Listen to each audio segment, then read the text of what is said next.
All right, now what you just say? I get a suspension of 10. A 10? Dang, you like it that much? It's good. What's up, y'all? So we received what might be the best cheap folding bike as of, I guess it's like 2026 now. I say that because although this bike is only like 71 pounds, it has a 1400 watt peak motor. Not sure how they got a peak motor that large into such a small bike. It's advertised to go over 30 miles an hour, but we're gonna test that out, me and my brother and a fellow e-bike connoisseur, Tayo. It has a 48 volt, 13 amp hour battery, advertised to go 71 miles to charge. We're gonna test that out too. It has hydraulic brakes. The maximum weight of the rider is 480 pounds. I don't know how that's possible on a 71 pound rider. To purchase this e-bike, feel free to use my link and my code in the description below to get a discount. So what we're gonna do is, we're gonna unbox this, put the bike together. Get some football players on.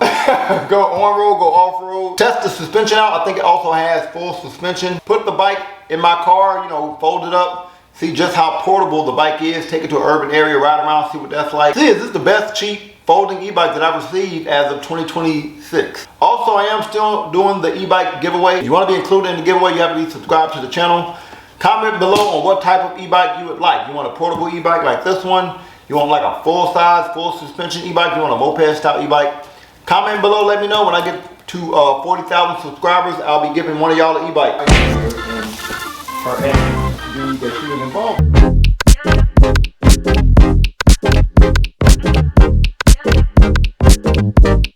So this is what the bike looks like fresh out the box. I highly doubt that anything is damaged because of the amount of wrapping that was on this thing.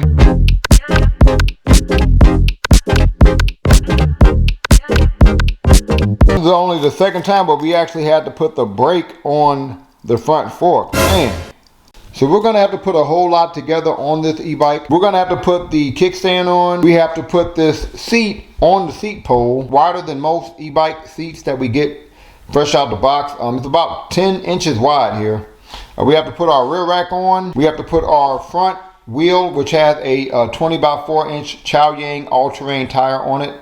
Chaoyang are my favorite tires because they are pretty grippy. They have a lot of grip on them, and in my experience, they've been pretty durable. We have to put our we have to put our handlebar stem on, and we have to put our pedals on. So we have to put our handlebar on, which is already attached via wires. Headlight, which is already attached via wires there.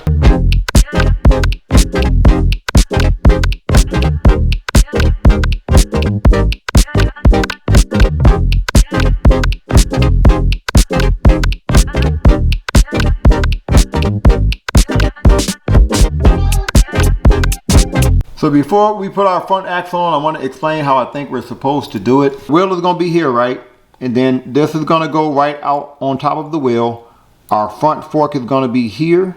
And then this washer is going to go on the front fork. One washer is smaller than the other, these wide washers here.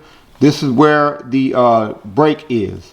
And then the longer one goes on the other side.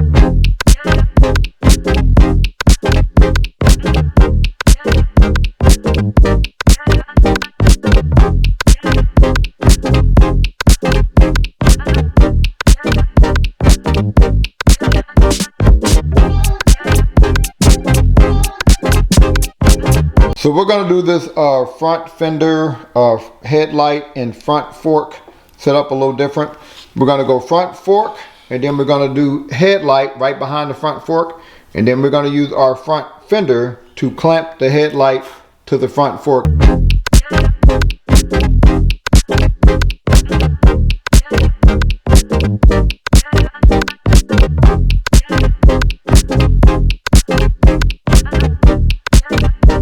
And we try to make sure that this front fender is lifted off the tire as much as possible.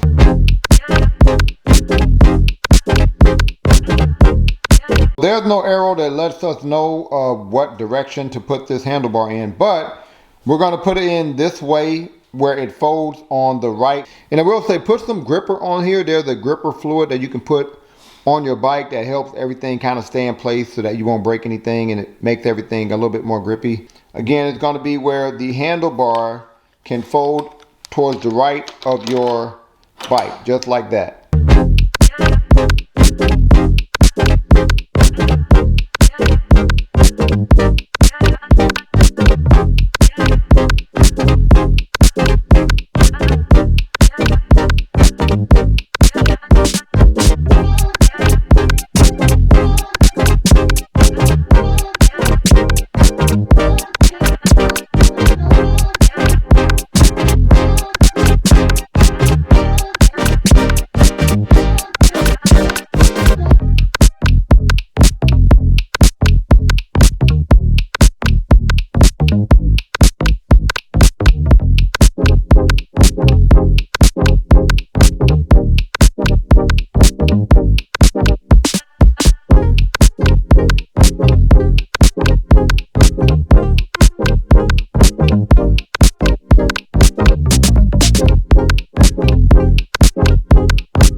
So we got this bike put together. Took us about 45 minutes to an hour just because we had to put so much together, but there were no complications in putting this bike together. It was pretty straightforward. The dimensions are pretty normal for a folding bike. It's about 5 feet 6 inches from wheel to wheel. The seat at its lowest point from the floor is about 2 feet 5 inches.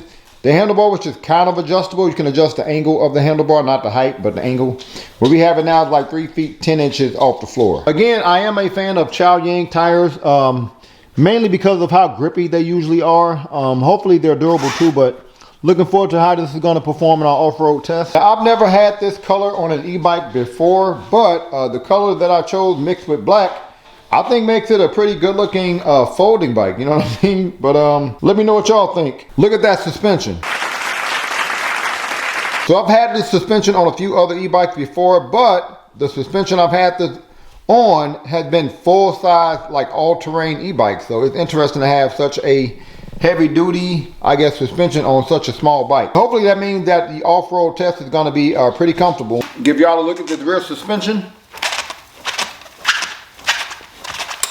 We also have suspension in the front of the bike, but it seems pretty standard. We can't adjust it at all. Give y'all a look at this front suspension.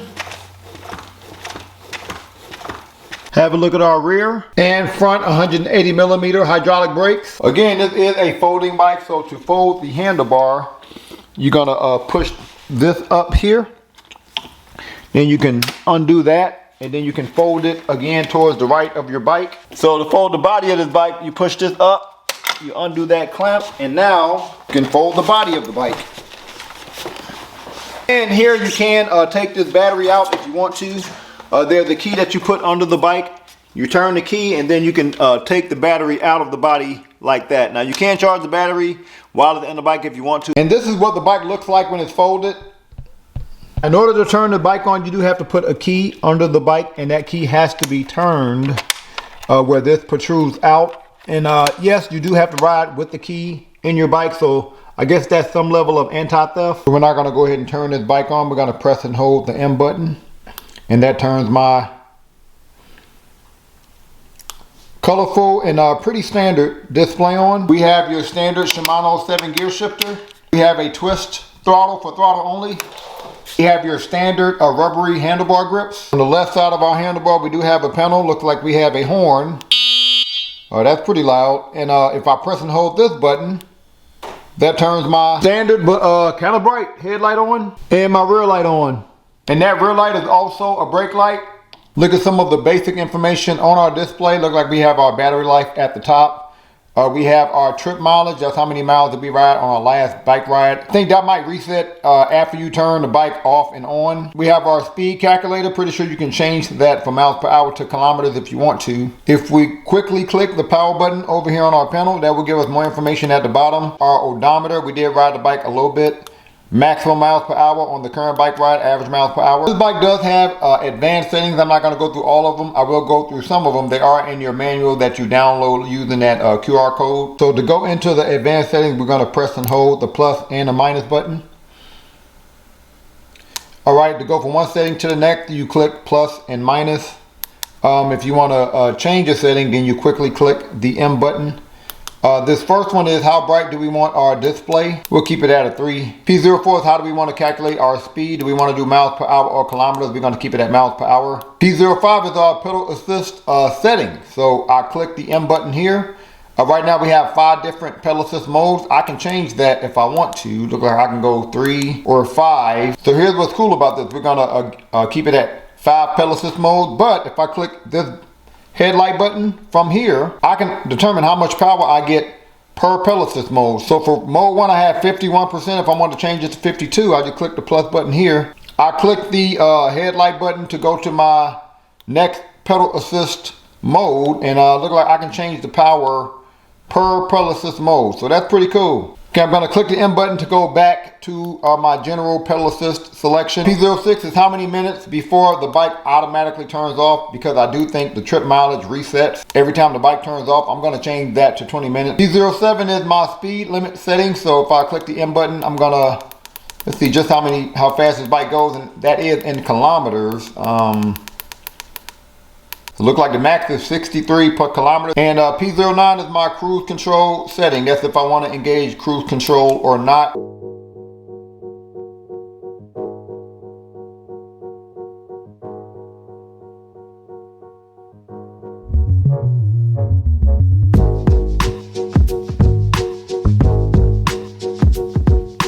So we didn't have any issues folding this bike up and putting it in our mid-size car. No issues whatsoever. Very light bike, easy to fold, so we had no issues in that area.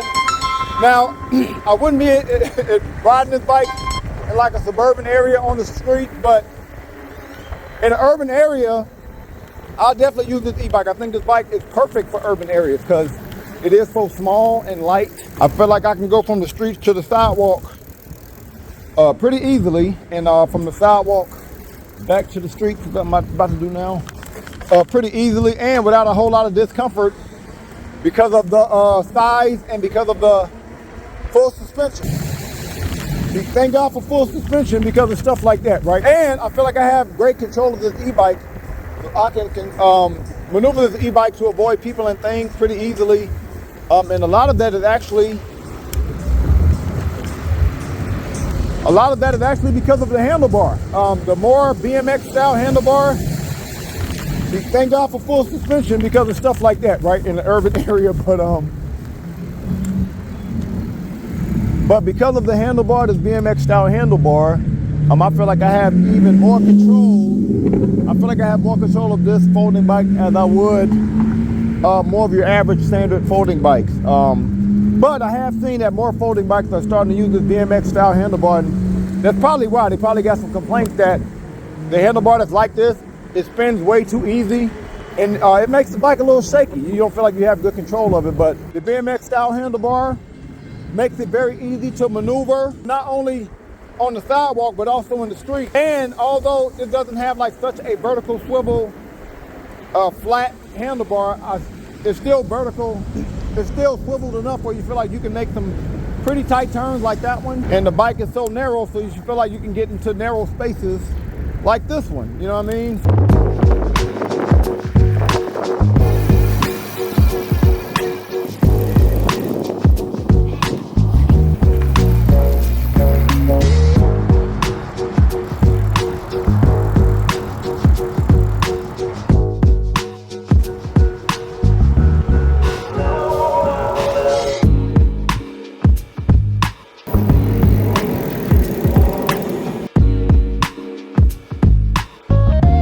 So, Jasion Hunter step through. What are your thoughts? 3 words.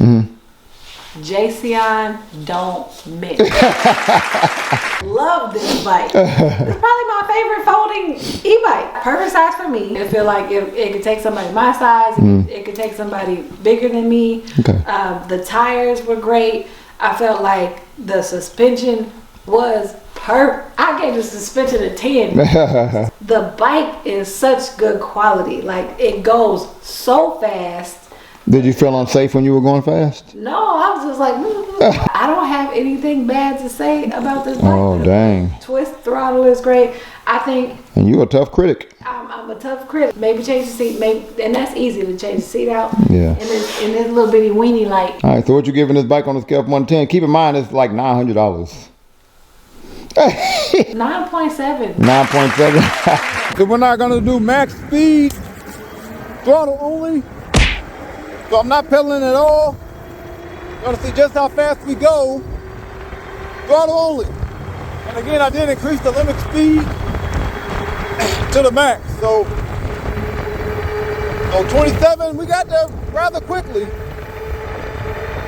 28, 30. 31, 32. It doesn't feel like I'm going 32. It feels very gradual.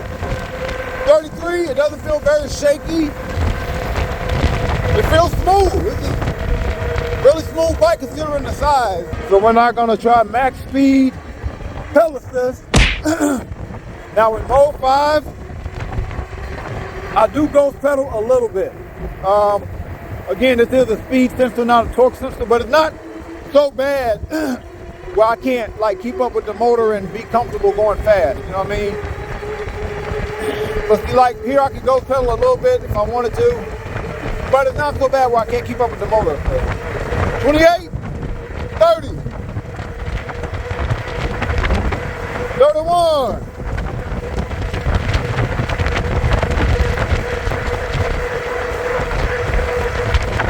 Alright, it's a comfortable 31 too. Like the bike doesn't feel shaky or anything. So we're not gonna try out these Chow Yang tires. We're gonna go through some gravel here. Yeah, just how grippy these tires are.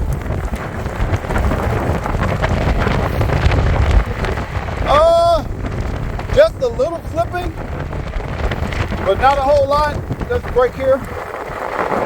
Yeah, a little slipping. So, all right, definitely think these tires are grippy enough to lean into your turn, but I would be careful leaning on this bike. Even though you have a nice handlebar, you feel more comfortable leaning on this bike, but the pedals are kind of close to the floor. So because of that, I'll say if you do lean on this bike, make sure your pedals are parallel. You know what I mean? Just be mindful of it, because I would hate for you to lean and your pedals scrape the floor while you're leaning. You know what I mean? It'll make you fall. So I'll have the pedals like this. So we're not gonna go off-road with some hills. So not only test out the tires, but also test out the suspension. It's a pretty grassy day today, so don't look like they cut it for a while. So really get to test out the suspension. So far, so good. Man, that suspension in the back is taking everything. Suspension in the front is not bad either. I thought it'd be a lot worse than what it is, but But let's keep going. Oh yeah, that suspension in the back is great. And again, that's some of that I think is because that's the suspension that you usually get on like a larger bike. But because you took such a heavy duty suspension and put it on a small bike, maybe that's why it's taking the brunt of everything here. This is pretty decent. I can only imagine how great this bike would be if I had like a better suspension at the front, like even like one of those where you can adjust the compression, you know what I mean? But yeah, this is pretty good. I feel like it's taking the brunt of a lot of the bumps and cracks here, which I think should be mandatory on bikes this small, because a bump could really shake this bike up to the point where it's unsafe to ride. So yeah, pretty impressed by the suspension, mainly because of the one in the back. Let's go down here. Oh yeah. Okay, I get a suspension like a 9. Now, although you can adjust the amount of power you get per pedal assist mode, and you can adjust your limit speed, I didn't see where you can adjust your pedal assist sensitivity. But I will say, even though this is a speed sensor, and I like torque sensors better because I think torque sensors take into account how hard you pedal. Speed sensor just trying to get you to the maximum speed for that particular mode. So sometimes that means you're ghost pedaling, like trying to catch up with the motor. What up, y'all? What up? So I like torque sensors better, but I will say, for a speed sensor, this bike is pretty perfect in mode like 1 through 4. Mode 1 taking me up to 9 miles per hour here. I'm gonna show y'all. Switch to mode 3 here. So I'm gonna show y'all the pedal assist in mode 3. So it didn't send me flying, but it's not super gradual. And I feel like my pedal is being considered here. Like I don't feel like I can ghost pedal. I think the pedal sensitivity out the box is perfect. I still wish you could adjust it, but you can't adjust the power per mode. So I guess you're kind of adjusting it a little bit, but this is pretty perfect in mode 1 through 4. Mode 3 looks like it takes me up to almost 18 miles per hour. This brake here. Great brakes too. Great brakes. So I'm 5'11", 6 feet with shoes on. I would say this bike is pretty much perfect for a guy my height, including the handlebar length.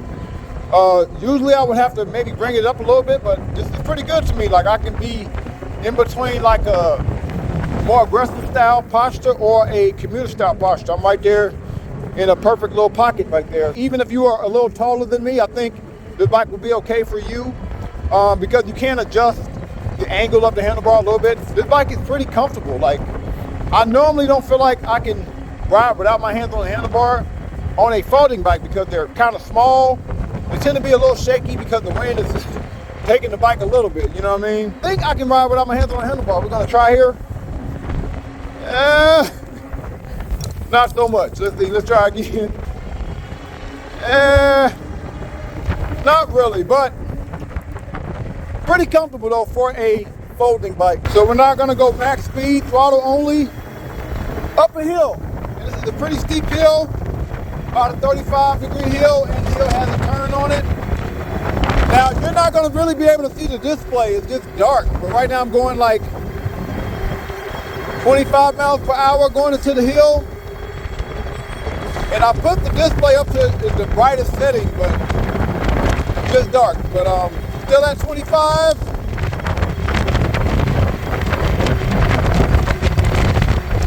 All right, we're going into the steepest part of the hill now. 22.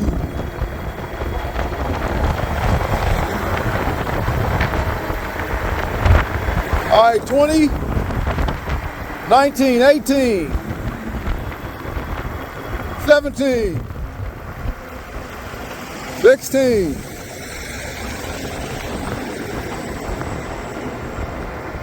All right, so it look like we lost about 9 miles per hour going up this hill, which is pretty much the standard. Jasion X Hunter Step Through. This is probably one of the best folding bikes that I reviewed. That's around $900. What I like the most about this bike is that suspension, especially the suspension on the rear. Again, this is like a big boy suspension on a small bike. I also like how smooth this bike is. Not very shaky. Some of that is because I feel like I have more control of the bike because of the BMX style handlebar. This bike was definitely easy to fold up and put in the back of my mid-size car. Love all the bells and whistles, headlight, rear light, brake light, a horn. I love that you have over 6 advanced settings. And just overall, I think this is a really solid folding bike, whether you're going on-road or off-road. The only thing that was kind of iffy on this bike was the battery life. I went on a 10-mile bike ride. I spent 3 of those miles going max speed pedal assist. I spent 1 mile going max speed throttle only. In that 10 miles, I lost 1 out of 5 battery bars. So I think that's more like 40 to 50 miles per charge based on my bike ride, which is not bad. That's usually what you get with these folding bikes. So yeah, on a scale from 1 to 10 for the price, I give this bike a 9.5. I tell you, Jasion does not miss. But comment below on what you give this bike on a scale from 1 to 10, especially considering the price. Any other e-bike you want me to review, also comment below. Thank y'all for watching. Peace.